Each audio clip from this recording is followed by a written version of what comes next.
Ya baik, terima kasih. Assalamualaikum warahmatullahi wabarakatuh. Kita mulai pertemuan pertama untuk materi pemrograman web. Untuk teori, materi pertamanya adalah penjelasan tentang web.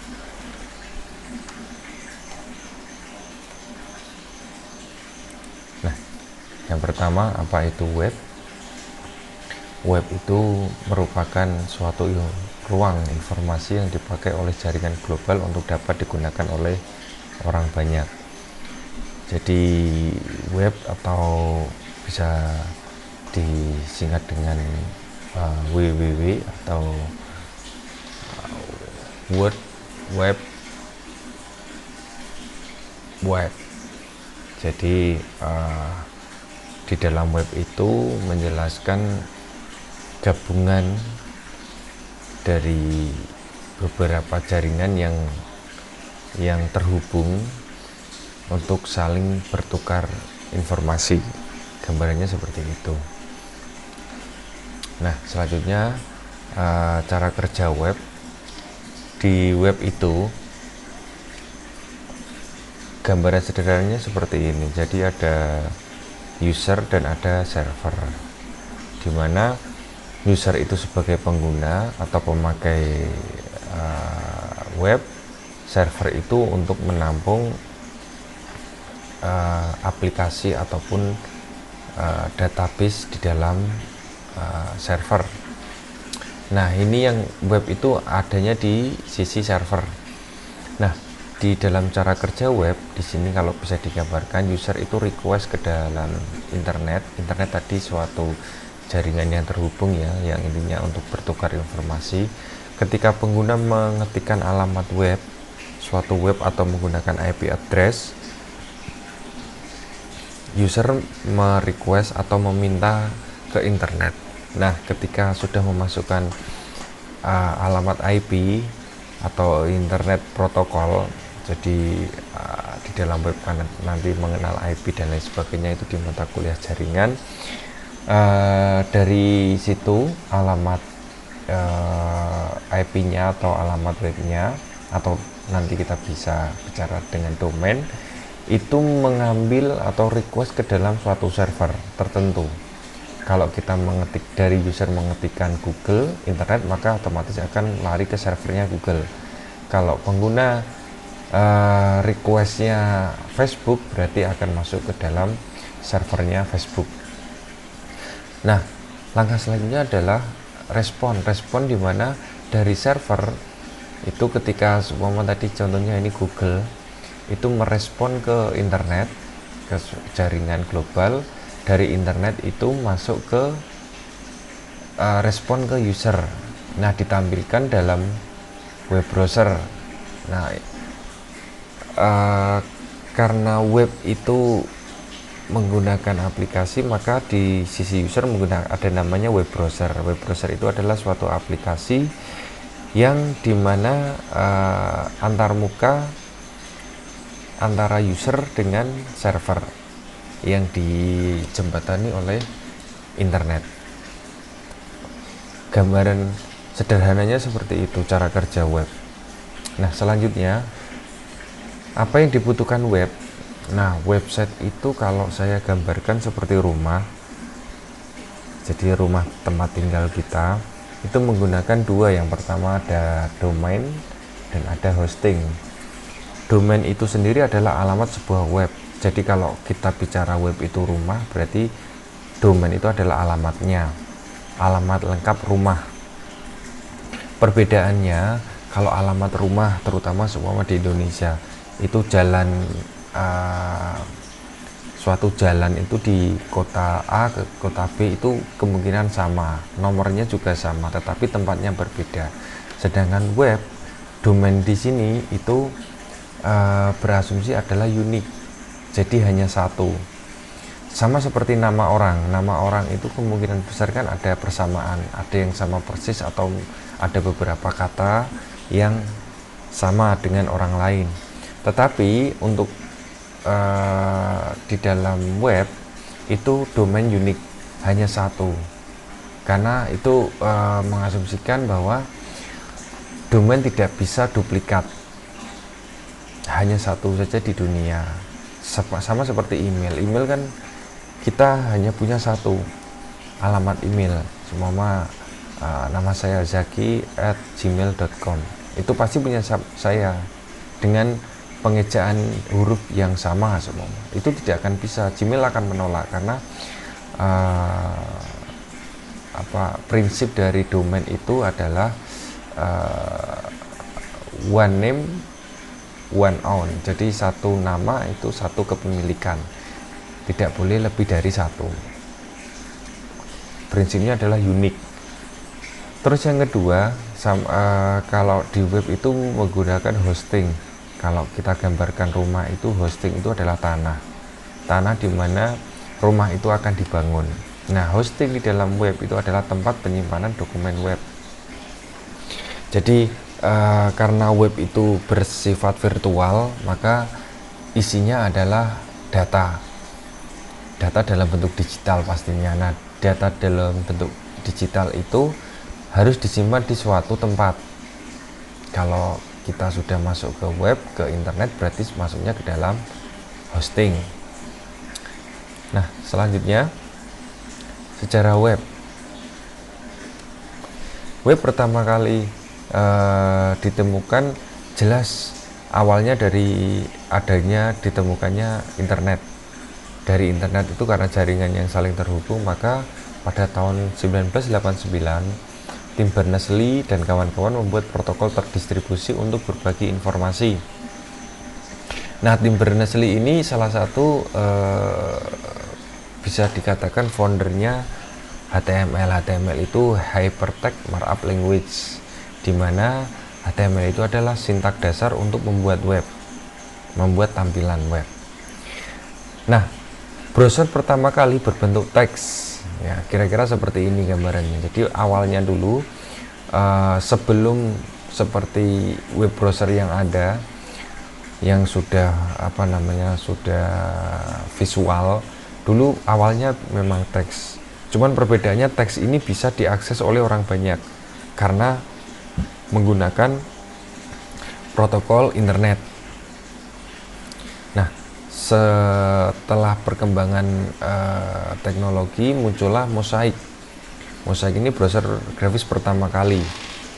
Jadi yang dulunya dalam bentuk teks seperti ini, yang hanya teks yang muncul, di sini sudah bisa ada gambar, ada audio, video dan lain sebagainya.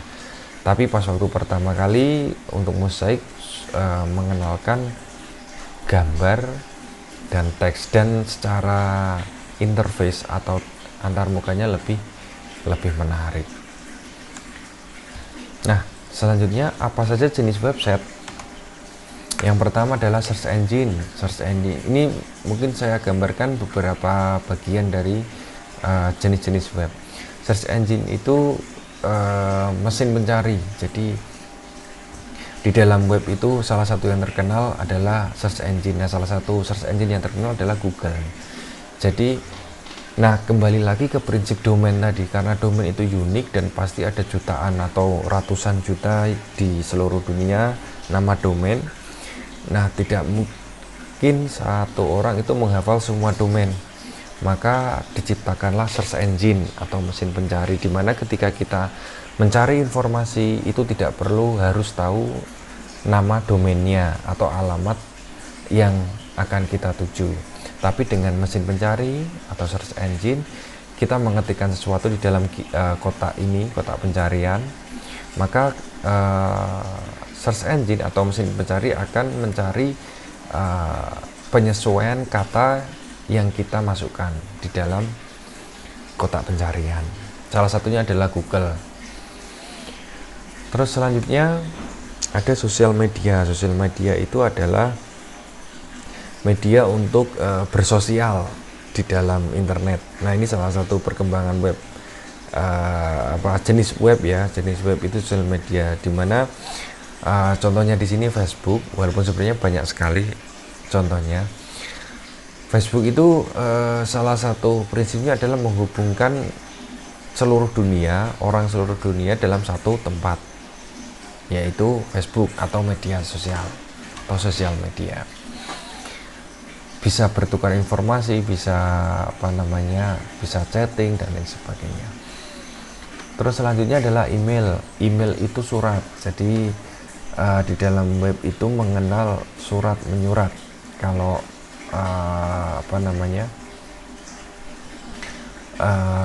zaman dulu kita bertukar informasi dengan teman, dengan saudara, dengan keluarga menggunakan surat, terus dikirimkan lewat pos. Kalau ini sudah dalam bentuk atau elektronik mail, jadi surat elektronik, kira-kira seperti itu. Nah, salah satu penyedia email yang sampai sekarang masih gratis, salah satunya adalah Google dengan Gmailnya. Terus selanjutnya adalah media sharing atau media sharing ya. Jadi salah satu jenis web yang dimana kita bisa menukar, men-sharing informasi dalam bentuk video. Kalau ini kita bicara contohnya adalah YouTube.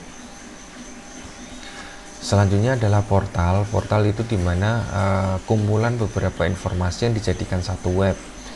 Nah, ini contohnya adalah detik.com. Nah, kenapa detik.com ikutnya portal? Karena di dalam detik.com itu mengenal beberapa kategori news, kategori finance, kategori hot, kategori inet, ada kategori sport dan lain sebagainya. Salah satunya portal sekarang juga sudah semakin banyak. Terus selanjutnya ada e-commerce. E-commerce itu adalah tempat jual beli online, kira-kira seperti itu. Kalau dulu kita mau beli apapun harus ketemu penjual, harus lihat barang dan lain sebagainya. Nah, salah satu jenis website yaitu e-commerce itu menawarkan alternatif kita jual beli, kita bertransaksi jual beli tanpa harus melihat langsung kondisi barang, tanpa harus ketemu sama pedagang atau penjualnya langsung, dan kita sudah via online. Jadi pembayaran via online, pemilihan produk via online, jumlah dan lain sebagainya.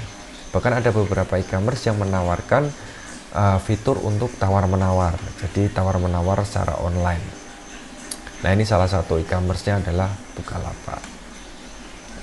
Terus selanjutnya adalah mobile application. Nah, ini sudah masuk ke ranah aplikasi mobile. Nah, aplikasi mobile ini karena perkembangan web yang semakin pesat, bisa diimplementasikan menggunakan smartphone. Salah satu contohnya adalah Gojek, di mana kita salah satu fiturnya adalah kita bisa bertransportasi lebih private. Jadi kalau kita tanpa perlu menggunakan angkutan umum dan harus menunggu di tempat mangkal angkutan umum tersebut, kita cukup memesan dan otomatis driver akan datang. Terus selanjutnya adalah wiki. Wiki itu kalau di nomor telepon itu ada yellow page, jadi atau kamus lah kalau bahasanya. Jadi kamus kumpulan beberapa kata-kata atau kalimat atau informasi atau biografi atau sejarah yang dikumpulkan menjadi satu, dinamakan wiki. Salah satu contoh jenis wiki adalah Wikipedia. Jadi ini biasanya menjadikan sumber rujukan, walaupun sebenarnya kalau di dalam perkuliahan untuk daftar pustaka, untuk membuat karya ilmiah, itu Wikipedia sebenarnya tidak disarankan. Kenapa? Untuk referensi ya, tidak disarankan untuk dijadikan referensi baku, karena Wikipedia bisa diedit oleh semua orang. Jadi secara keabsahan dan kevalidan data ataupun informasinya juga diragukan. Terus selanjutnya adalah Content Management System atau CMS. Nah, CMS ini itu adalah kalau saya gambarkan web itu seperti rumah, CMS ini atau Content Management System ini seperti perumahan, kira-kira seperti itu. Jadi ketika kita mau buat web atau membeli web, itu sudah disediakan namanya CMS, dimana secara desain, secara rangka itu kita sudah tahu, oh ini berarti perumahan tipe 36, ini perumahan tipe 45, ini perumahan tipe 21, dan lain sebagainya. Nah, di dalam content management system ini memang karena dirancang untuk memudahkan pengguna yang tidak punya basic komputer, itu bisa membuat web yang instan, sama seperti kalau saya gambarkan bisa seperti kita kalau zaman dulu membuat mie itu harus dari tepung, kita olah dan lain sebagainya, terus baru dimasak. Sekarang ada namanya mie instan. Nah, ini membuat web secara instan dengan menggunakan content management system. Nah, pertanyaannya, bagus mana membuat sendiri atau manajemen sistem? Nanti kita akan bahas. Nah, ini selanjutnya bagaimana cara membuat web instan. Di sini itu bisa menggunakan CMS tadi, Content Management System, di mana kita membuat web tanpa perlu harus tahu bagaimana ilmu pemrograman web. Nah, ini untuk orang di luar komputer mungkin disarankan, tapi kalau untuk orang komputer menurut saya tidak disarankan, kecuali untuk kasus khusus. Karena content management system itu seperti tadi, kalau kita bicara perumahannya sudah jadi. Nah, pertanyaannya bagaimana kalau kita merubah? Ya sudah, dibongkar, kita bikin lagi dari awal, kita bangun rumah dari awal lagi, pondasinya dihilangkan, temboknya dirubuhkan, rumah atap dirubuhkan, dan lain sebagainya. Terus yang kedua ada namanya custom. Nah, custom ini memang diperlukan skill atau kemampuan coding untuk membuat web. Nah, karena mata kuliah ini pemrograman web, nantinya kita akan membahas bagaimana membuat web itu dari sisi teknis pemrograman. Nah, pertanyaannya tadi, bagus mana? Ya, kembali lagi ke kebutuhan dan kebutuhan web itu sendiri, ataupun memang dari latar belakang. Kalau latar belakangnya mungkin tidak perlu repot untuk belajar pemrograman, ya sudah pakai CMS. Tapi kalau mau pengen lebih explore lebih jauh, membuat aplikasi web dan lain sebagainya, bisa coding sendiri. Oke, next selanjutnya. Nah, web itu karena prinsipnya adalah online. Pertanyaannya bagaimana mengonlinekan web? Di sini ada dua opsinya, ada gratis dan berbayar. Gratis itu ada penyedia free domain dan free hosting, penyedia alamat dan penyedia tempat untuk websitenya itu sendiri atau tanahnya. Ini salah satu contohnya, ada 000 webhost, ada bayat.host, ada hostinger.co.id. Nah, yang kedua itu adalah berbayar. Berbayar berarti kita menyewa. Sementara kalau kita belum punya server sendiri, berarti kita menyewa domain dan menyewa. Kalau domain pasti menyewa karena terpusat di satu tempat. Kalau hosting bisa jadi kita punya tanah sendiri, tetapi secara alamat kita harus menyewa per tahun. Nah, di web yang berbayar untuk mengonlinekannya itu contohnya ada GoDaddy, ada Rumah Web, dijaminmurah.com dan lain sebagainya, masih banyak lagi. Pertanyaannya, kapan kita menggunakan gratis dan kapan kita menggunakan berbayar? Menurut saya untuk langkah latihan, baik itu menggunakan CMS ataupun coding sendiri, lebih baik menggunakan gratis dulu, jadi mencoba. Jadi nanti kita akan tahu daleman dari hosting itu seperti apa, isinya hosting itu apa saja, setup hosting itu seperti apa, itu mungkin dengan gratis. Tapi kalau memang Anda sudah investasi dari awal untuk belajar, saya sarankan memang harus invest, jadi berbayar bisa langsung per tahun, jadi nyewa domain dan nyewa hosting dalam per tahun. Pertanyaannya harganya berapa? Harganya kalau domain kemungkinan rata-rata memang sama, jadi dari 50.000 sampai dengan ada yang 250.000 per tahun. Sedangkan hosting itu paketan relatif lebih beragam, baik itu dari penyedianya. Seumpama rumah web dengan desain murah, harganya paketannya juga beda.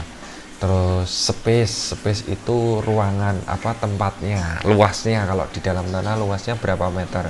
Nah kalau di hosting itu tempat penyimpanannya itu berapa mega atau berapa gigabyte, jadi dalam bentuk byte, karena ini asumsinya adalah data digital. Begitu kira-kira untuk mengonlinkan web. Sekian dari saya untuk presentasi awal untuk web. Terima kasih untuk sudah mendengarkan penjelasan saya. Saya akhiri. Wassalamualaikum warahmatullahi wabarakatuh.